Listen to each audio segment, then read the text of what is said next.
engine wine ဝါနေလိုက်မင်းလင်းလာတိုင်း engine wine နေနေတာတခုတည်းကြောင့်မဟုတ်ပါဘူး wine filter မှာအညစ်အကြေးများပိတ်ဆို့နေရင်လည်း engine wine check မီကလင်းလာနိုင်ပါတယ်ဒါကြောင့် wine filter နဲ့ပတ်သက်ပြီးသိထားတဲ့အချက်တွေကိုပြပြပေးသွားပါမယ် wine filter ဆိုတာကတော့ engine ထဲမှာလဲပတ်နေတဲ့ engine wine ကိုပြန်လည်တန့်စင်ပေးပြီးအညစ်အကြေးများကိုစစ်ထုတ်ပေးတာပဲဖြစ်ပါတယ်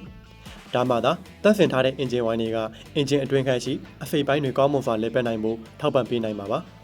တန့်စင်ပေးရတဲ့အချိန်ပမာဏများလာတာနဲ့အလျောက် wine filter ကအညစ်အကြေးတွေပိတ်ဆို့လာမှာပဲဖြစ်ပါတယ်မတန့်စင်တဲ့ engine wine တွေကြောင့်မလူလားအပ်တဲ့ engine ပိုင်းဆိုင်ရာပြဿနာတွေဖြစ်လာနိုင်ပါတယ်ဒါကြောင့်ကီလို9000သို့မဟုတ်6လပြည့်တိုင်းနီးစပ်ရာ Suzuki အယောင်ပြကန်မှာ engine wine လဲလှယ်တဲ့အခါ wine filter ကိုလည်းတပါးတည်းလဲလှယ်ဖို့ကြံပြုလိုက်ပါတယ်